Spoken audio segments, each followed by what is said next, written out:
Okay, so this is just a test. This is just a test. If you are listening to this, the stream will start shortly, but just testing the audio. Okay, so this is just a test. This is just a test.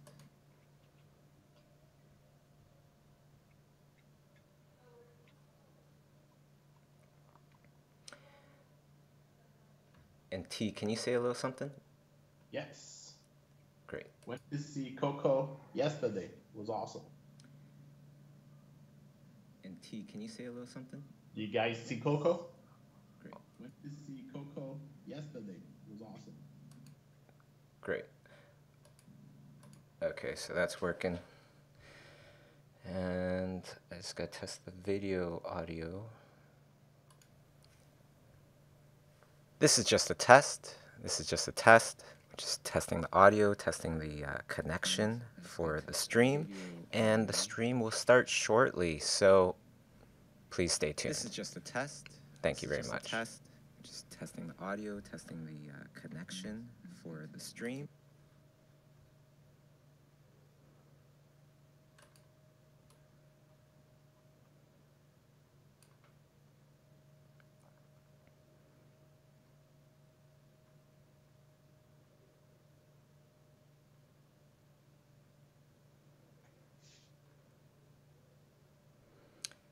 Okay, so that standby video sounded pretty loud.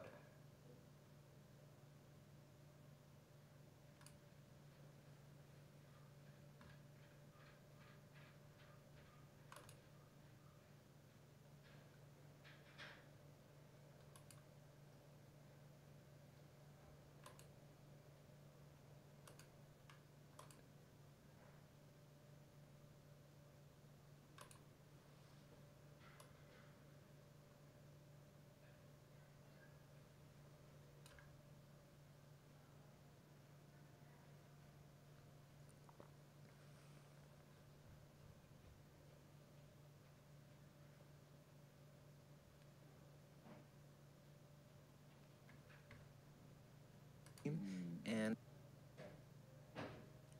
whoa, what's going on here? For the stream.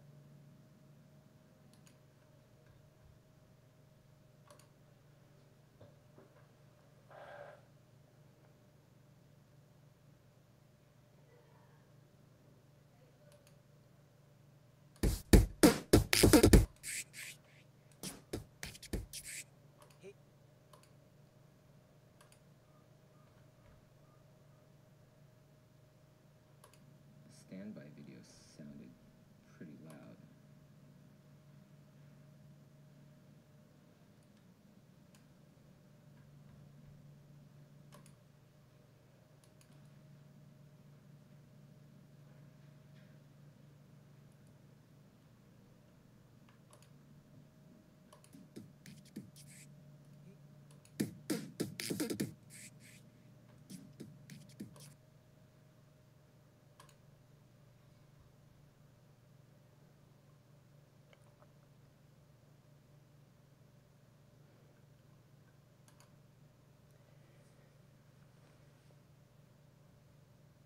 Okay, everyone, so that concludes the sound test. It looks like everything is working well. So we will go live at approximately 12 minutes. Should be going live right on time. And I see y'all texting in the chat there. So big shouts out to everybody. Got Brazil, South Korea. We got Ontario, Israel, Romania, Netherlands, India, Vietnam, Germany, Pakistan, Saudi Arabia, all over the place. Right on. Guatemala, Seattle. Nice. All right, guys, I'm going to grab a little coffee and I will be back with our special guest. Thierry Lafontaine is going to be on the stream today, so that's going to be really great.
Hey everyone, and welcome to ChiuStream, where we talk about art and life as an artist. My name is Bobby Chiu, and I also have on here artist Thierry Lafontaine. Thierry runs the Schoolism Lake House just outside of Montreal, Canada. It's a completely immersive 30-day in-house workshop where artists that attend would be living and learning with their mentor, Thierry Lafontaine. Now, if you can't make it to the Schoolism Lake House 30-day workshop, maybe you don't have the time in your schedule or can't be away from home that long, I highly recommend getting a Schoolism subscription because that way you can have art courses and assignments that you can do at your own pace from the comfort of your own home. And right now is the best time because you can save $100 off an annual subscription. The one-time payment gives you access to all the Schoolism courses for an entire year. There's many different ways to learn. There is no right way to learn other than making sure that you're learning the right material from the right people. Schoolism instructors are artists that have been nominated for Oscars, won Emmys, art directed at Pixar, worked for Disney, DreamWorks, you name it. Designed creatures for Star Wars, Planet of the Apes, children's book illustrators, as well as illustrators for Rolling Stone magazine and Time magazine. Forget Bitcoin. Your education is the best investment you can make, so get a Schoolism subscription and make 2018 the best year yet. Now, this stream is interactive, so if you caught this live, feel free to ask questions in the chat, but just make sure that you write the word question in big capital letters so we can see them easier. And without further ado, let's start the show. Hey T, how's it going? Hey, Bobby. I'm doing great. How are you? Good, good. It's been a while. It's been super chilly, so haven't been going out too much, but hope you've been doing good. I want to start off, and of course, those of you that don't know, Thierry Lafontaine, I call him T for short. I believe it's because when we first met, I was like, Thierry Lafontaine? Like, I was like, I couldn't get my head around it, so instead I just started calling you T. Or maybe you suggested it. I forget. But Well, with a French name like that, it's right away I tell everyone to call me T. yeah, somebody was asking the other day when I was doing a stream, what would be, what do I think about nicknames? What do I think about pseudo names for, posting online and your social media and stuff like that? And I was like, if your name is like John Smith, then probably change it up, as well as if your name is very hard to pronounce. So I'm sure you can relate to that. So Totally. to start off the stream, I want to go to a couple questions that we had previously that we couldn't get to. Okay, so the first one is Jonathan. He asks, "Hey Bobby, sorry if this has been asked and covered. Do you do any live seminars, demos throughout the year, outside of course teaching in Toronto or otherwise?" Actually, yes. We go all over the world. Right now, if you go to schoolism.com and you go to workshops, you'll see the 8 cities that we're going to be going all around the world, as well as the year goes on, you'll see a few private workshops as well. I'm going to be going to Israel. That's going to be awesome. First time there. I believe that's in June. And there's something else. I'm going to Ringling College next month in just about 1 month time. I'm going to be going to Ringling College and talking with the students there. So I love doing that kind of stuff. And there you go. Okay, so next question is, what are some good newbie studies? Now, this is from I Like Cake. I like your handle, by the way. I like cake as well. So I would love to ask T this question, because you've taught so many people at the Schoolism House, the Schoolism Lake House, and everything. What are some of like the best exercises, best studies that you give the more newbie artists? That's a really great question, Bobby. My one of my favorite exercise kind of type to do is 30-minute studies. Why I do 30 minutes is because I think you get the most out of it in 30 minutes and you can keep working on something forever. So I feel when I go over 30 minutes, the return I get from the time I put on it starts to free fall. So I rather do two times a 30-minute study of the same thing than a 1 hour study of that one thing. And I feel if I would do four 30 minutes study of a thing, Well, this is specifically, sorry, this is specifically for people that are very new to art. Is that the very new to same? art, Yes. 30-minute studies, but I would do studies of geometrical forms, Okay, usually simpler. white. I see. Yeah, So simple simpler things like a subjects. cube, a sphere, and I think it's the most useful thing I ever did in my entire life. And also with the workshop I do, I give my students that to do as homework, and I paint over their cubes and their spheres. And I think I probably did over 1,000 of these cubes and Okay. spheres. Okay. But one thing I wanted to address is, because we all remember when we first struggled with painting and things like that. And I remember looking on the forums, and back then it was Saijin forum, and Oh, there was Spooge on there, which is Craig Mullins, the ultimate digital painter, and he gave this wonderful tutorial about painting white objects, cubes, spheres, cones, and etc.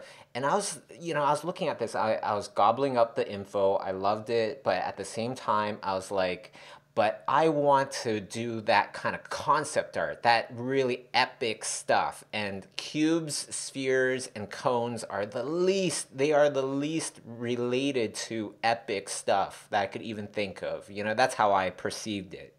But, for those of you out there, why does T say and emphasize simple objects like that? It's because first, you have to learn how to paint these simple objects. Then you have to relate complex objects to simple objects, right? And that is the connecting tissue between painting very simple studies that are just like white objects to doing epic, amazing uh, illustrations. Wouldn't you yeah, say, T? yeah, absolutely. There's not a single thing that I paint anytime where I'm not thinking about the cube and the sphere. And I don't know if you remember, Bobby, the first time we got Craig Mullins into a Schoolism Live, it was in Toronto. He was an extra special guest. Yeah. And someone in the audience asked him, "What's the most important thing you ever learned in your entire life relating to art?" And he said that it was painting those white objects. Yeah, which would totally shock a lot of people. But imagine you could look at a tank and you just see a cube.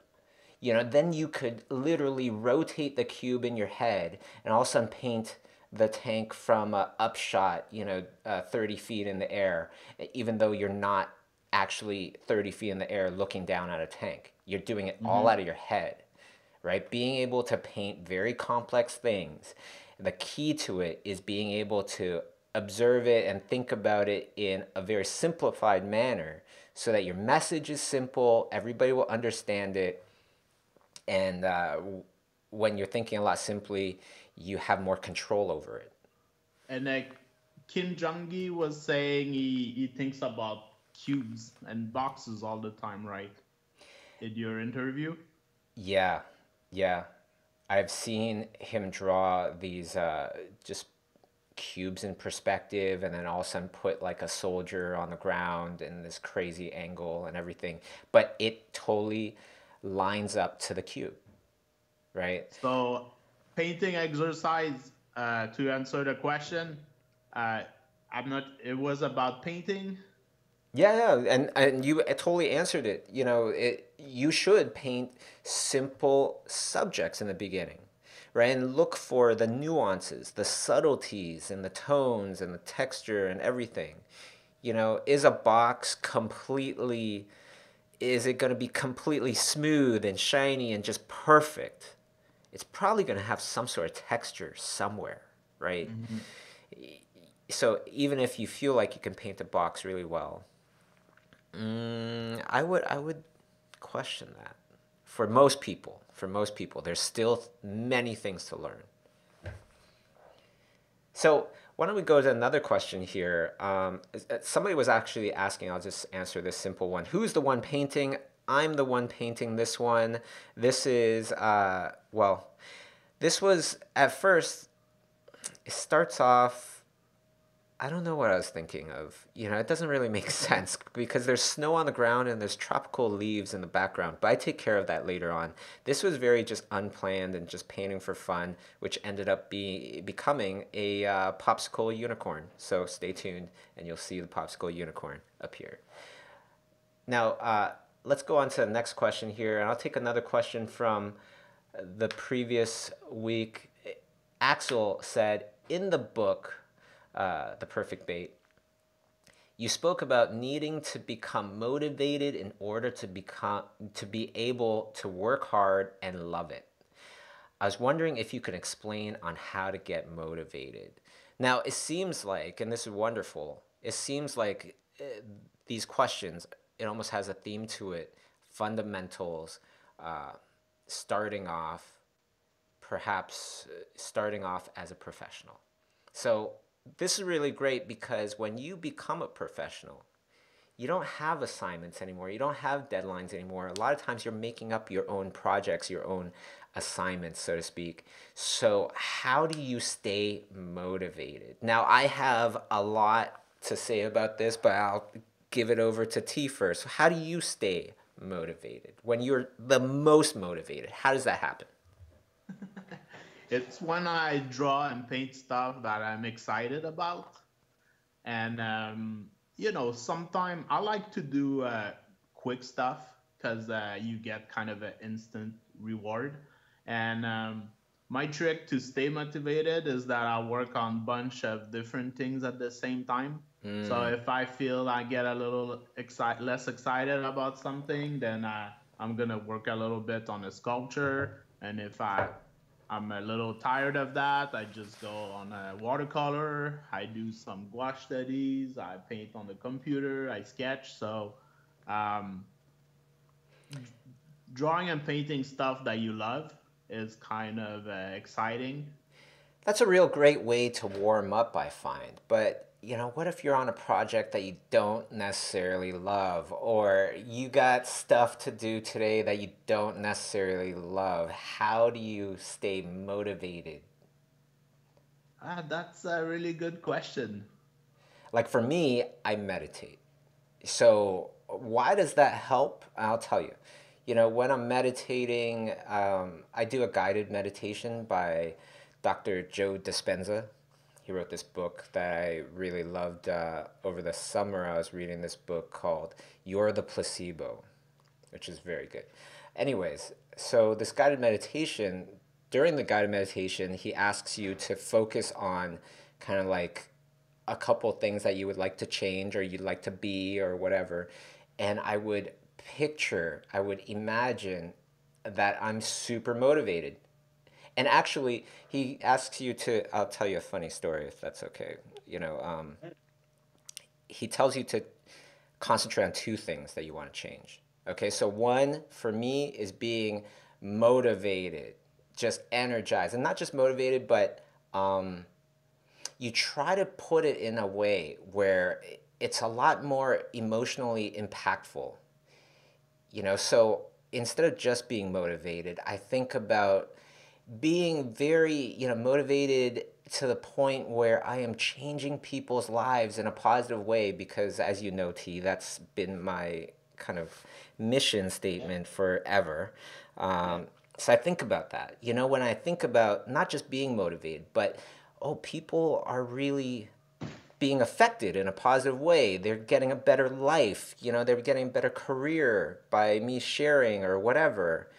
It makes a big smile on my face. It puts a big smile on it. And when you think about the times where you are emotionally affected hugely by something, it can change your life. A lot of times it does change your life. Like maybe you got scared, got chased by a dog when you're little, and now forever and ever you're afraid of dogs. So I attach something really strong emotionally to that. And for you, maybe it could be the viewers, perhaps it's you already achieving your goal. You have already achieved your goal. You are already a rock star. You're doing the big things that you want to do. And you focus on that and you live in that moment. You don't just concentrate on it like, oh, I want this to happen. I want this to happen. No, you go, this has happened. What is my life like? And you keep picturing it, right? And why does this work? I'll tell you with the other example. The other thing I think about is because a lot of people know I've been dealing with arm problems for like, a few years. It's getting better and better.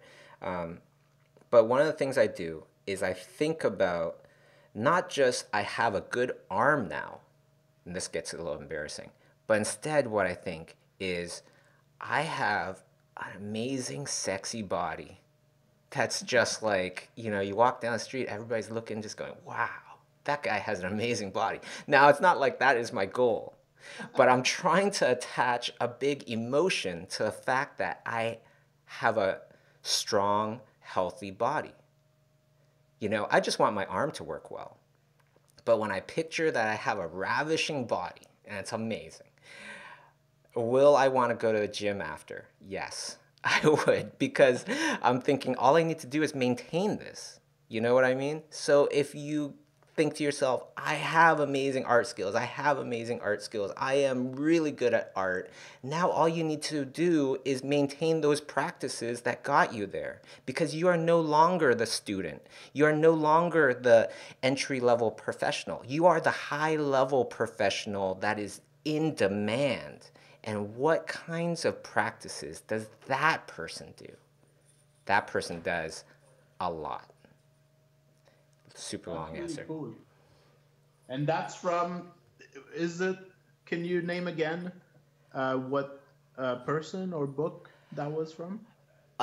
So it's by this guy named Dr. Joe Dispenza. He has a bunch of guided meditation recordings that you can buy off of his site. I am not affiliated to this person. I'm a fan, I'm a user, okay? So let's go on to the next question here. And this one will be a quick one. Alpida asks, if we get the monthly subscription to Schoolism, do we get our assignments critiqued or viewed by the teachers? Quick answer is no. That's for the premium course. So you can get into a premium course, which is, a bunch more, a bunch pricier. But the really special thing about this is that the teacher will go over top and paint over top of your assignment, explaining and everything. So it's direct feedback specifically towards your strengths and weaknesses, and that's why it's so valuable.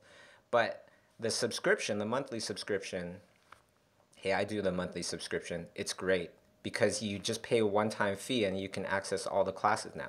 Let's go on to the next question here. Isaiah asks, which program do you use for YouTube videos? To record stuff, Camtasia usually. To stream stuff right now, I use OBS. And let's try to get to kind of like a more broad kind of question. Joel Santana. I've taken Schoolism Live feedback courses, but wonder how to figure out my reoccurring problem areas. I feel it should be from someone who's seen my work process closely, like an instructor. Right, so you've been taking the courses without the Schoolism feedback. That's what I think it is.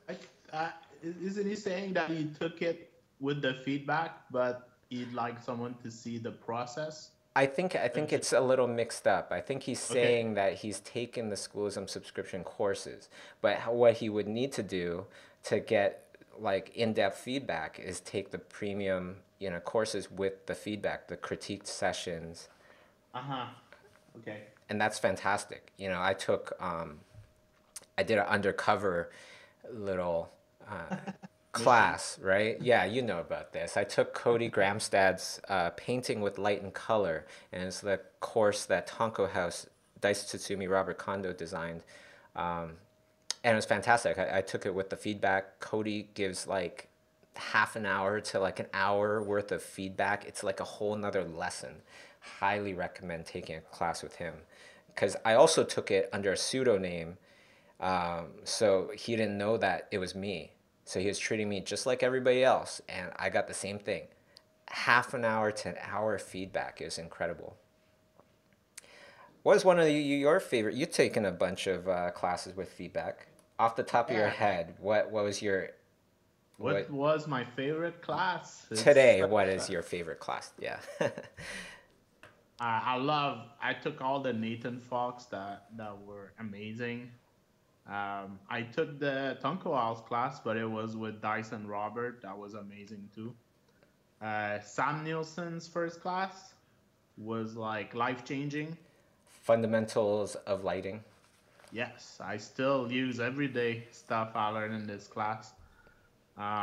Every class Okay, I that's a feel. bunch. That's a bunch. I was just looking for one favorite, but let's go on to the next question. Hassan asks, "What do you think? What do you think how the globalization changing the way of our thinking and its effect on art industry?" Okay, so what do you think about globalization changing the way of thinking for everybody and its effect on the art industry? Well, Hassan, I think it's a great thing for many reasons because number one, it's opening the doors for so many people that live in places that wouldn't have these doors open. That's number one. It levels the playing field. Not only that, but things like schoolism, online classes where all of a sudden it doesn't matter where you live, anybody can get the info. That means anybody can become great, right? It doesn't matter that, oh, there's no animation school in your area, there's no good art school in your area. There's no more excuses, really. There's tons of examples of people just learning strictly online and becoming awesome. So that's really great. But at the same time, everybody kind of gets. You think it gets harder to stand out now, T? Yeah, I feel before um, it was rare that people that could really render stuff, and now there's so many good art everywhere. I feel being creative is a lot more important than it was because a lot of people can paint. Yes, yes. But do you still need to be able to paint?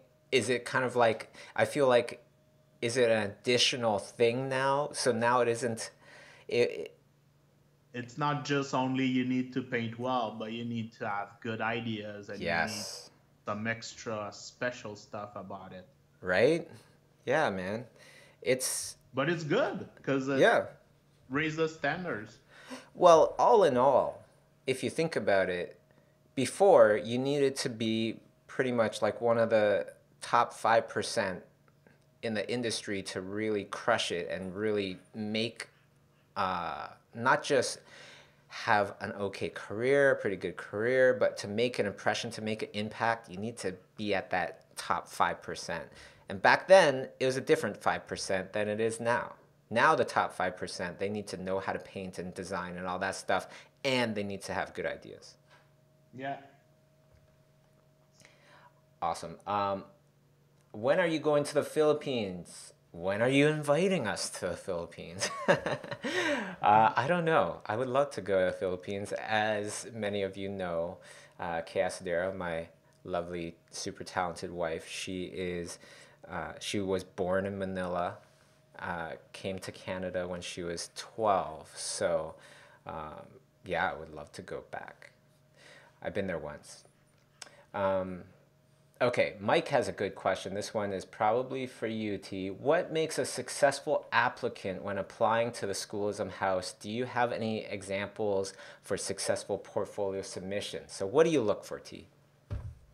It's a really good question, and I feel a lot of people they're really nervous about their portfolio when they apply to the schoolism house, and I feel a lot of people it keeps them from applying, and they take a long time to apply because they want to work on more stuff from the portfolio for the portfolio. But I feel we're all at different levels in our kind of journey to become the artist we want to be. And it's not just based on the portfolio and on the skills. I look at the art that people submit in terms of it tells me who they are and what they do. And I can tell if people are passionate and if they draw. I don't really look at where they are at that point. I choose people that are passionate about art, that they know what they want, and that It's they, mostly about their port. Now, I'm just assuming, right? But I always assume that it's more about their personality than anything. yeah, I choose people that have a passion for art, that I think I can help take their art to the next level, and that seem that they're gonna be fun to hang out and live together for 30 days.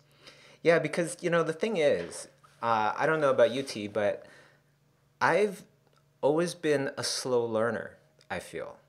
And I feel like I don't want to speak for you, but I feel like we have that a bit in common. Yeah, we totally learn the same way, I think. Yeah, like we can't just take your complex whatever explanation to do whatever and then just do it and take your information and now it's mine and now I've totally absorbed it. No. I got to break it all down. Like I got to ask you a million questions, break it down to like ones and zeros, like completely basic and then build it back up in my own kind of theory. I totally think the same way. But I think that's also why that's a good trait for teachers in Yeah, general, right? because you Because can explain stuff afterwards when you really need to understand what you're doing, right? yeah, And when it's done, you can easily explain it to people. yeah, That's definitely. exact. That's usually that's how I start teaching at Sheridan. I was going to live drawing all the time, and that's where we met. And I had to break down everything and think about it for hours until I understand it. And after that, I could just help friends and classmates and tell them, "See, you do this because of that. That's how it works because of this." And that's how I start teaching. Mm, I see. Yeah, teaching has really helped me to actually learn a lot more too, because again, it's like you have to break things down even more when you're teaching a lot of times. Hmm. Now, Jessica asks this question that I really don't want to answer, but I'm going to answer. Okay, she asks, do you like Star Wars and would you like to work on it? Now, I saw the new Star Wars and I'm not going to give any spoilers, but I will say this. I I was really built up. Like my expectations were so high, and I think that was the problem. My expectations were too high. Like when you like the first one so much or whatever. I liked the last one a lot, Force Awakens. And so I was expecting tremendous things, and I think I just had my hopes too high because I did leave, you know, a little disappointed, a lot Yeah, disappointed. But overall, I think if everybody goes in just going, it's a movie, whatever, then they'll leave going, it's pretty good. I don't know. But would I like to work on it? Of course, I would love to work on Star Wars. Star Wars was one of the big reasons why I went into movies in the first place. I was working on Star Wars toys for episode one. What was that one called? I forget. I don't know. It's the one with the little kid, little Anakin, and racing around stuff. So I got to design a bunch of toys for that, and that's what got me super interested in working on movies. Now, this a really good one. This I like for this to be for both of us. You could go first, T. Um, Kaylee asks, last stream you said to prepare yourself for the answer no. I feel like if I tried that, I'd mentally psych myself out in a way that I'd set myself up for failure. Any tips on how to avoid this? Hmm. To, um, when I go and do something, I've usually no expectation. Just like we were talking about the movies. Um, Interesting. Interesting. and I remember, like, I'm gonna relate this to the movie things we were talking about before. I never watch any trailers for movies, and when I go to the movies, it's like when I was a kid and my parents take me to the movie. I don't even know where we're going, and then I end up there. I have no idea what I'm gonna watch. I haven't watched any trailer for Star Wars, Right, so I'm right. sure I heard a lot of people were disappointed, but I'm sure I'll be blown away. But when I go for I'm we're talking about a job or an interview or something like that. I'm assuming. Yeah, yeah. Like say, yeah, you're trying to get hired or something. It's much different than just watching a movie and having good expectations, right? Like, how But do you I go prepare? there kind of not expecting a yes or a no. Do you know what I mean? Yeah, and you know what? Like, I think this is really good for us to go over because I don't fully agree with you on this one. So I'm very interested to hear like your side of things. Because for me, it's like if I'm not expecting, if I'm not, it's not like I'm expecting a certain outcome, but I'm preparing myself for different outcomes, right? I'm trying to Okay. cover my bases. So if something does kind of come out of nowhere and surprise me, I won't get caught off guard and my lizard brain turns on and I just, I go into fight or flight or something like that. Okay, I get what you're saying. I usually act like I already got it. Hmm. When I send stuff for when they ask me to test for children's book and stuff like that, I talk to them. There's really subtle things I write in the email that I write where I'm talking.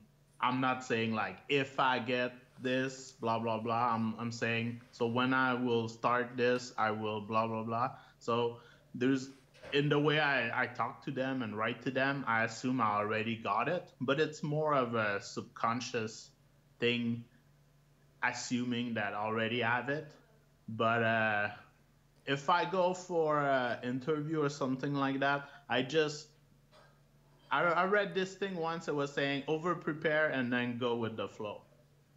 I just go Yes. there and I just talk to people, nice, and I just see how it goes, and Right, that's but about it. the thing is, like, I like what you're saying there, but the thing is, those times that you get caught off guard, perhaps you're going in there expecting that you're visualizing, okay, I already got this, I'm good, I'm confident, whatever, and then you go in there and you got this big smile on your face and you're talking very confidently, and the person's like, why would I even listen to you? And it catches you off guard. You know what I mean? Yeah, Yeah. because sometimes these things happen. And that's why I'm saying prepare yourself, like focus on, yeah, I got this, I got this, I got this, I got this.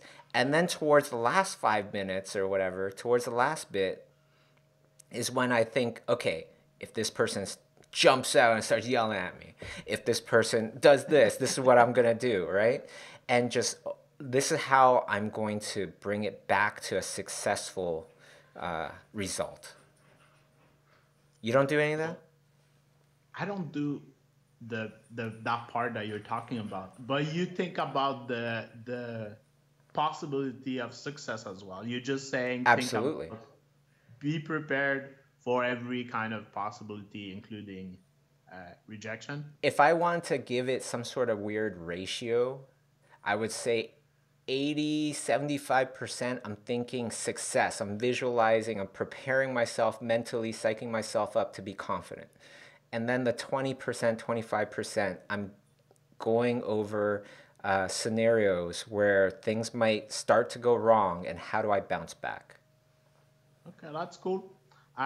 When I started teaching at Sheridan, I was terrified. I don't know if you remember. It was my first real big teaching thing, and I was thinking about that in a way. I was praying in the car, but I was not praying for things to go well. I was praying for having the strength to keep going and make things go well if they go bad. Ah, okay. Yeah, kind of same thing. Kind of.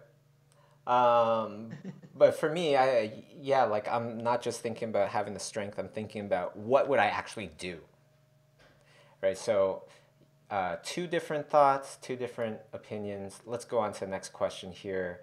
Um, so, next question is, well, there's one question talking about how do you draw organic forms in a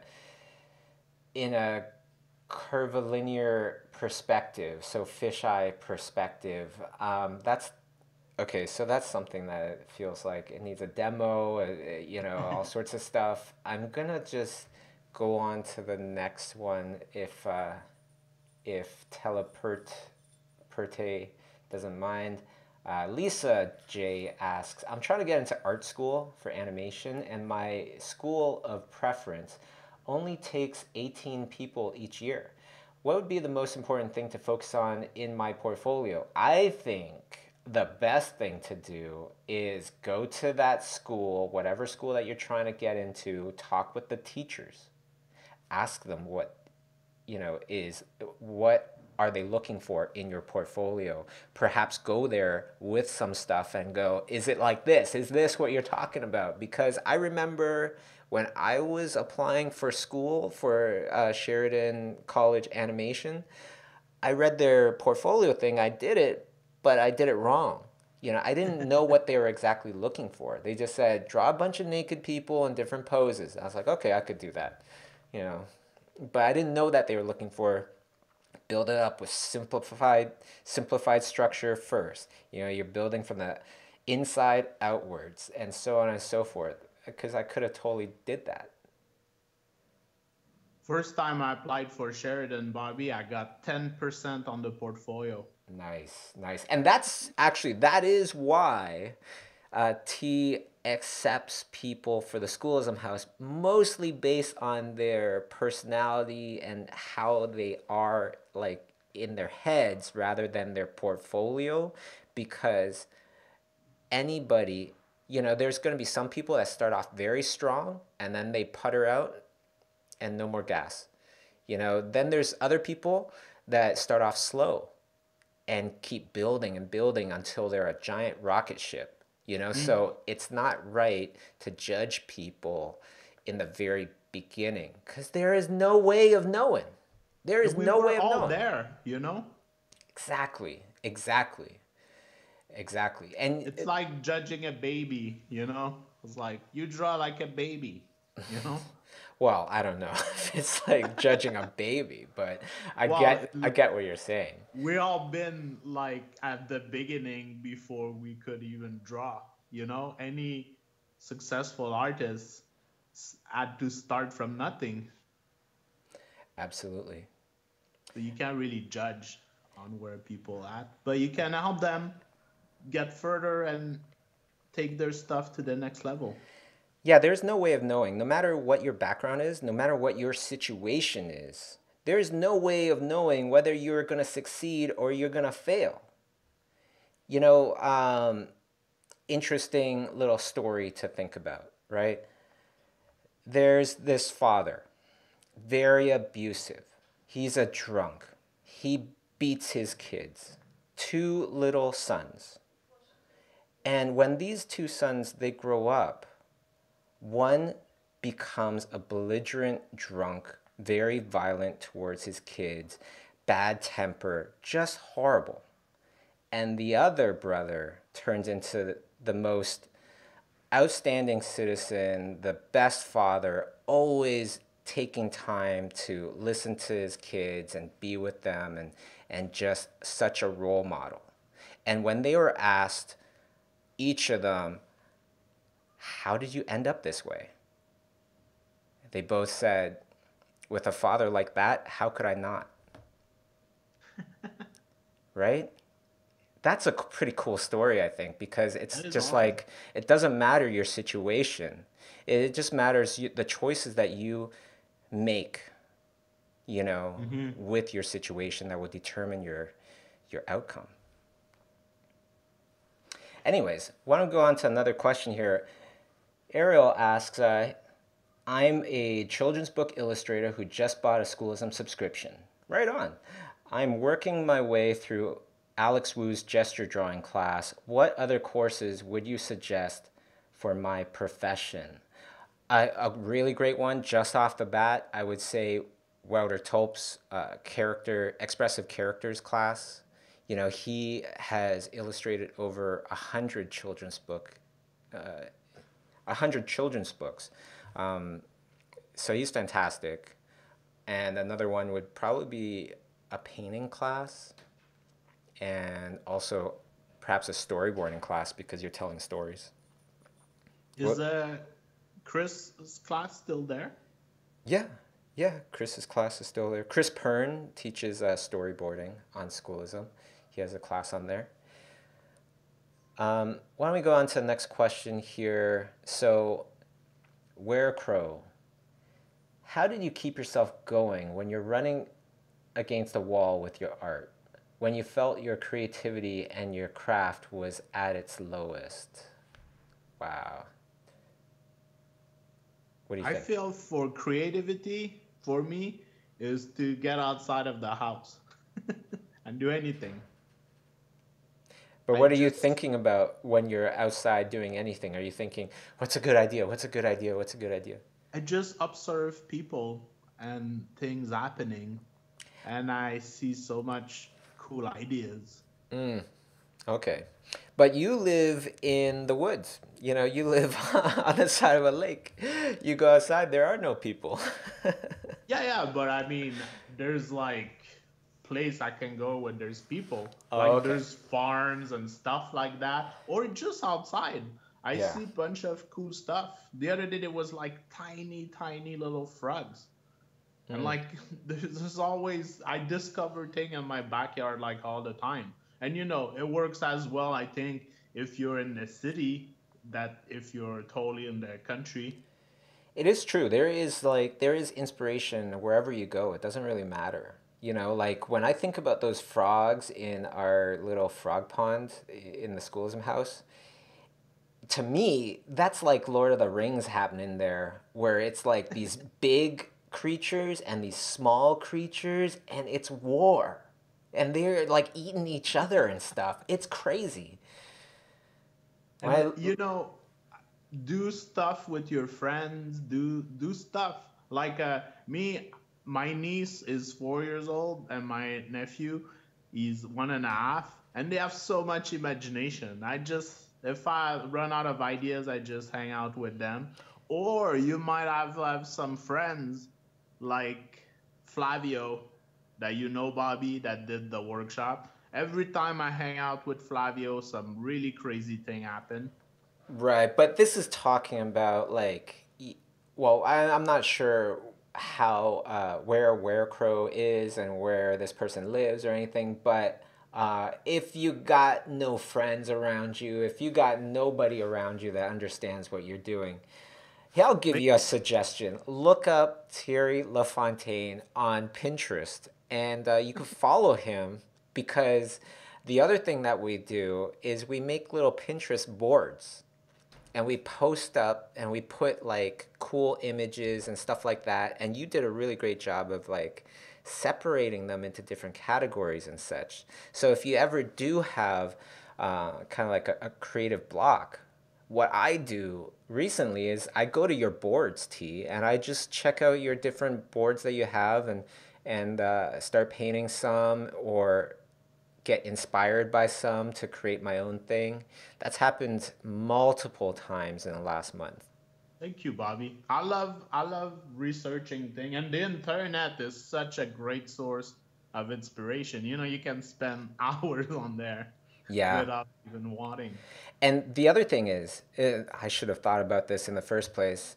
Um, if you learn something, it doesn't have to be from schoolism. I know we're talking about schoolism a bunch, but it's really just because we believe in schoolism. I believe in school. Anyways, if you learn anything, right? Yes. You learn something, now you have more possibilities. Now you're able to try something, do something that you couldn't do before, you didn't understand how to do it before. So when you just take a class, for example, you're learning something and the class is telling you what to paint and draw. So Uh-huh. you're being confined a bit, which makes it easier to come up with an idea a lot of times. When it's completely blue sky and you can do whatever you want, that's when it becomes very difficult. So I always have a class that I'm on, so I'll take that class and just do that thing until it sparks up an idea or whatever, or I do it for a while, I leave it, go back to the drawing board, and I have a bunch of ideas. And a thing that I do, the person that was asking what class to recommend for children's book, Yeah. often when I do a class on schoolism, I kind of take it in a certain direction. Uh, a few months back, I wanted to do more children's book, and then I did Daniel Arriaga's class and Steven Silver's class, and I was thinking I want to do their class and the assignment geared toward children's book. Mm-hmm. And that could be the same for any class that you take. You can be like, landscape painting with Nathan Fox, maybe more with for children's book. You know what I mean? Oh, absolutely. There's a new class today that just opened today with the amazing, the masterful Carcamo. Oh, He teaches watercolor, and we've both taken that class. It's phenomenal. He does children's unbelievable. books. Imagine Is being able to do breathtaking watercolor children's book illustrations. have you seen his portfolio when you came to the studio? Oh, I bought two pieces from him. I wouldn't let him leave without, you know, giving me a couple pieces. So I have a couple of his children's book illustrations. They're Amazing. phenomenal. Yeah, just phenomenal. Um, let's go on to the next question. So Ferk Ferk Loveret asks, I probably butchered that name. I apologize. How much time do you spend studying compared to art pieces and projects? I spend a good, hopefully 2 hours of studying and just, my own time. And then the rest of the time is like projects and stuff. What about you, T? It varies. Sometimes I got more projects, sometimes less. Uh, when I got more projects, I work, it's maybe 80/20. But if I have less project, I do as much studying and trying new things and experimenting as I can. That's very interesting. Because what I do is I will only take a maximum of whatever amount of projects because that time where I do my own personal art, my own learning, it's sacred. I will not let anything get into that part of my schedule. So it's always like an hour, 2 hours.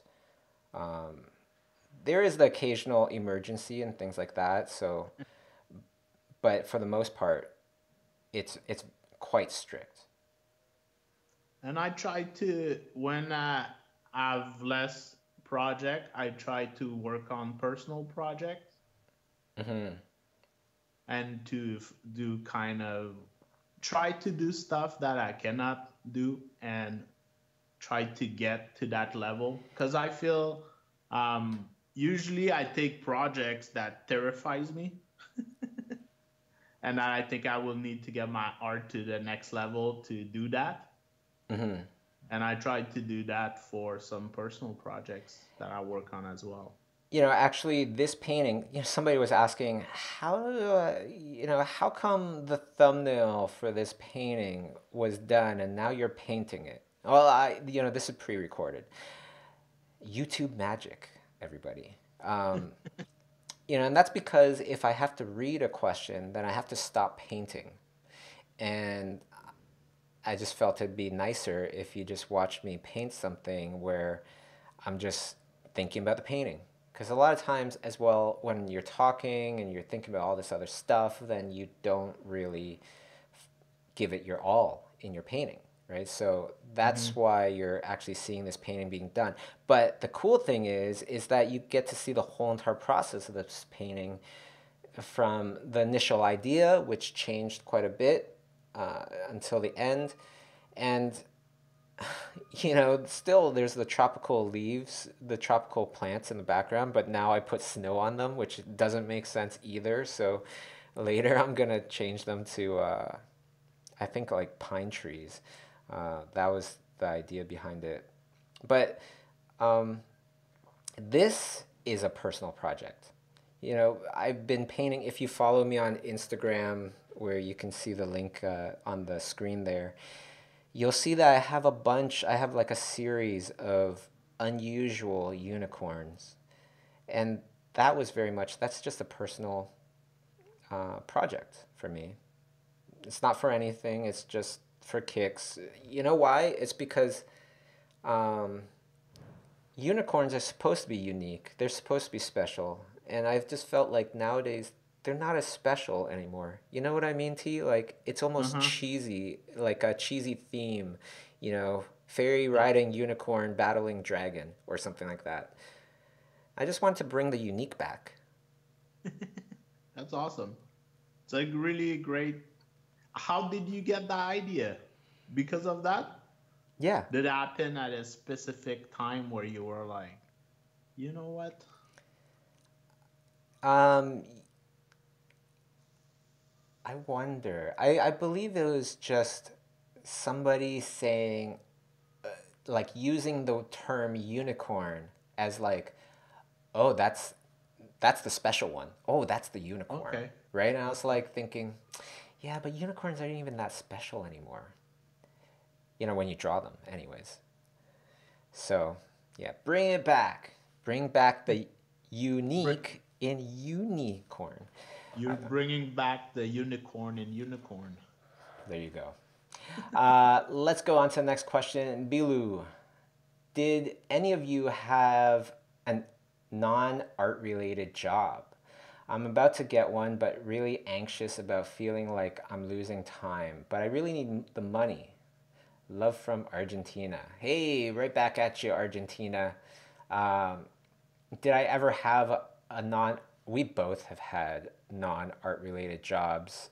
I've had some horrible jobs, working in a rec center, cleaning public swimming pools and the filters in public swimming pools. I won't get into Ah, details. I won't get into details. But like cleaning a toilet. sometimes you lose a band aid or whatever in a swimming pool. Well, I find them. you know, Mopping a hockey stadium by myself, that was a horrible job. I like, if you had to pick a non art related art job, I like the ones where you can actually still draw a bit, like a security job where So the you're watching the monitors, you're drawing a little bit, and you take a stroll every, you know, half an hour, 45 minutes, and then you come back and you start drawing again. you do sketch of the people stealing stuff in the little TVs. Sure, I guess. It might be helpful, catching the people later. Um, Gas station, that's a pretty nice one too, because if it's like, you know, by yourself or whatever, you can pass the time doing sketching. Fed, Federico asks, it's a good idea to have two portfolios and two nicknames, two pseudonames if you have very different kinds of art. For example, concept art and then children's book illustrations.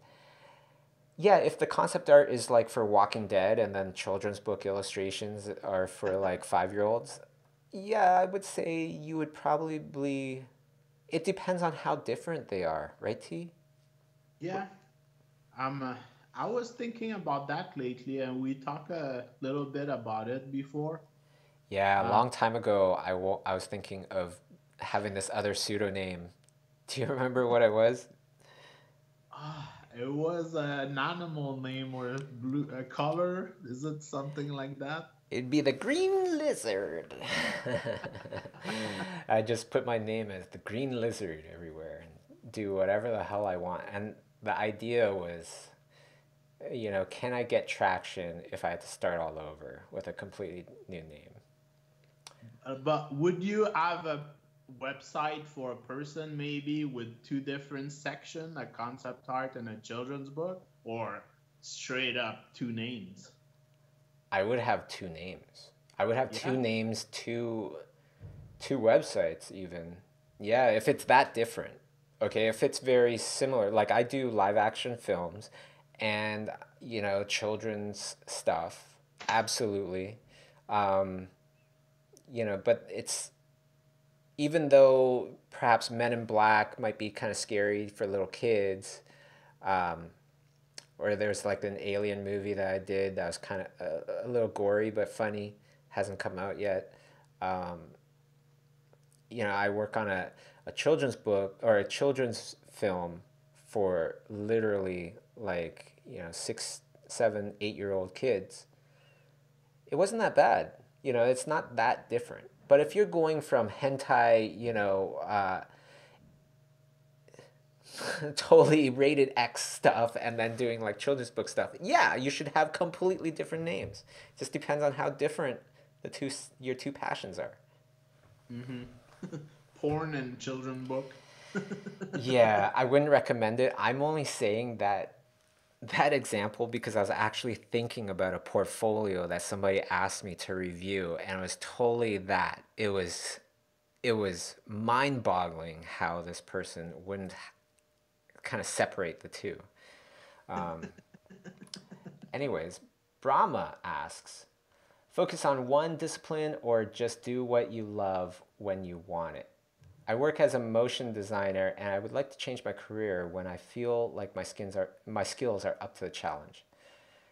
Focus on one discipline. Yeah, that's exactly what I would say. Focus on one discipline at a time. That's the best way to get rock solid, super sharp skills. It's through all the boring stuff,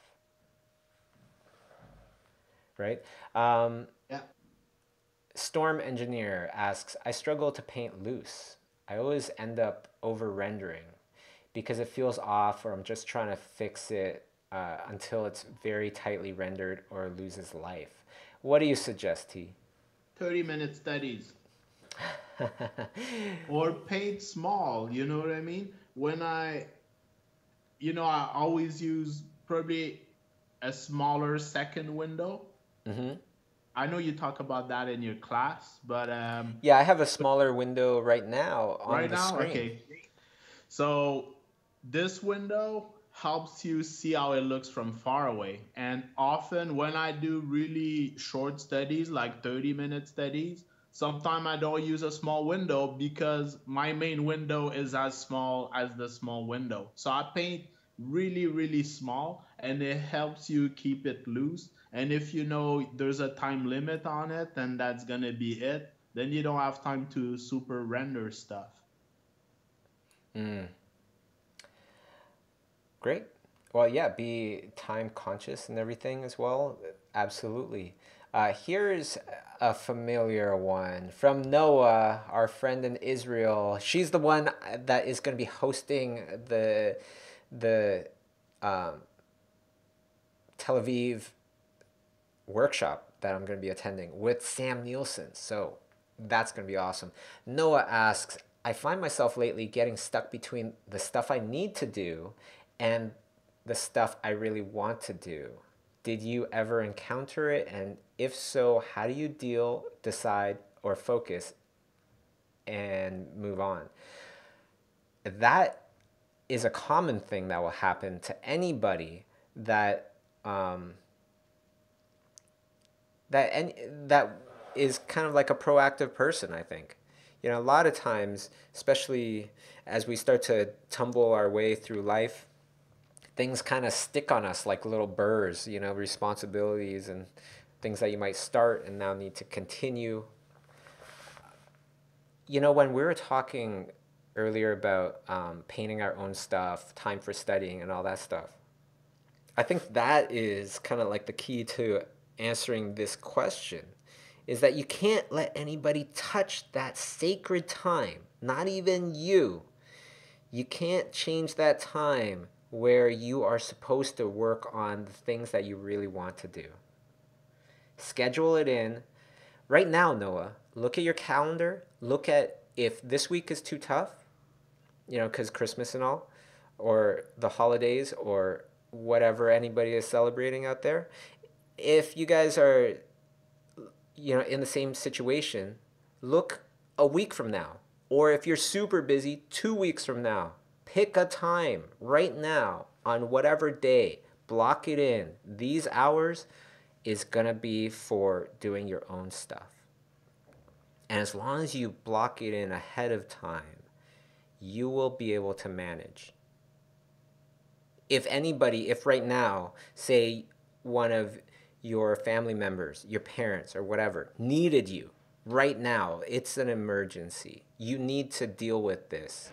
And you need to perhaps take care of them, you know, 2 hours a day. You would do it, it would be tough, and you would do it. And you'd accomplish it. Right? It's about making those rock solid decisions that are unmovable.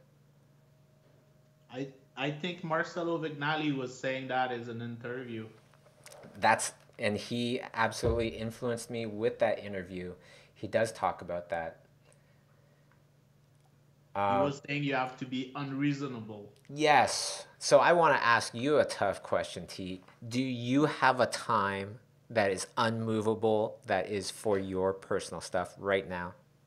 I don't, Bobby, but after this chat we're having right now, I will do that. Right on.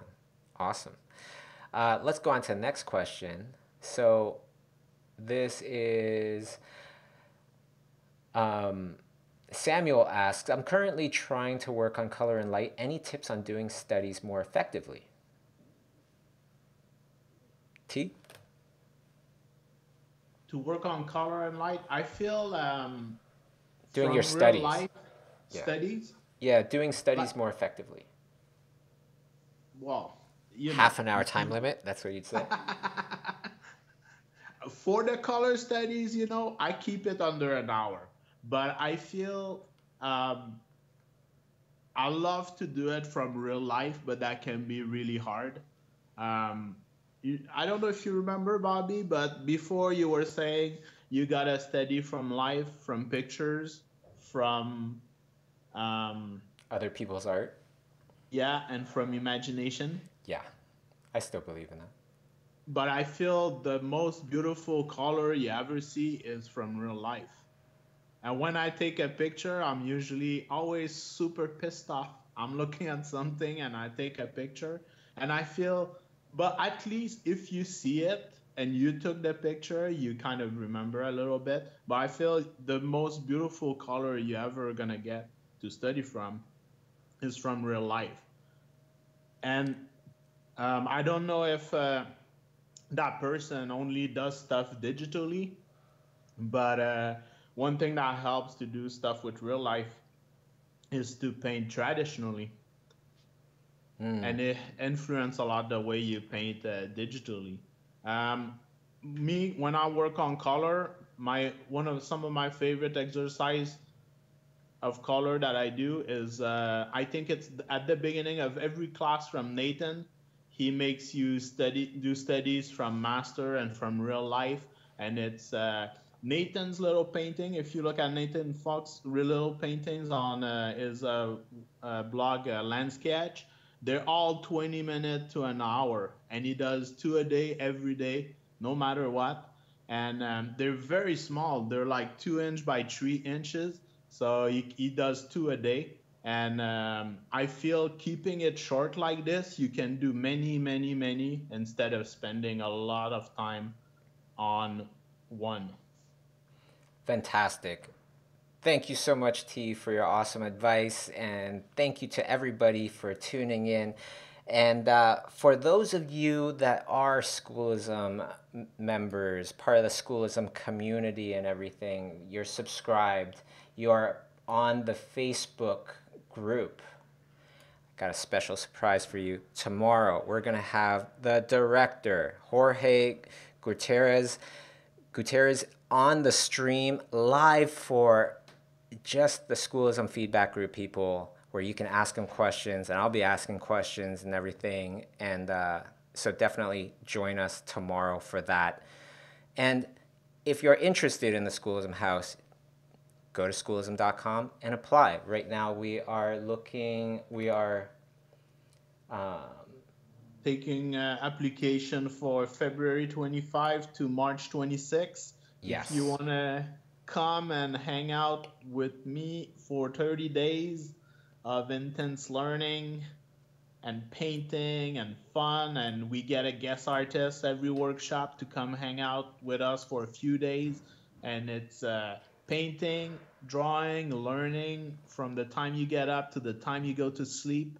And when we get a guest artist, it's not only class you get from them, but we have dinner together, we play games, so you get to know them on a personal level. It is truly unique.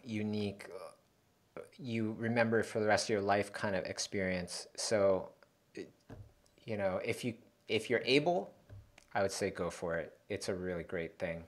I go there about 3 times a year, something like that as well.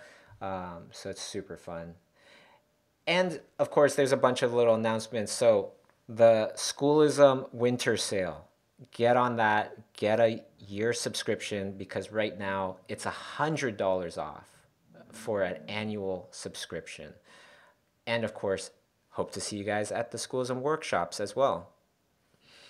So that's it for us. T, you want to add anything else? No, I just want to thank you, Bobby. It was great chatting with you live. Excellent. Same here. Thank you so much, T. Can't wait till our paths cross again. And that's it, everybody. So take care and see a bunch of you tomorrow.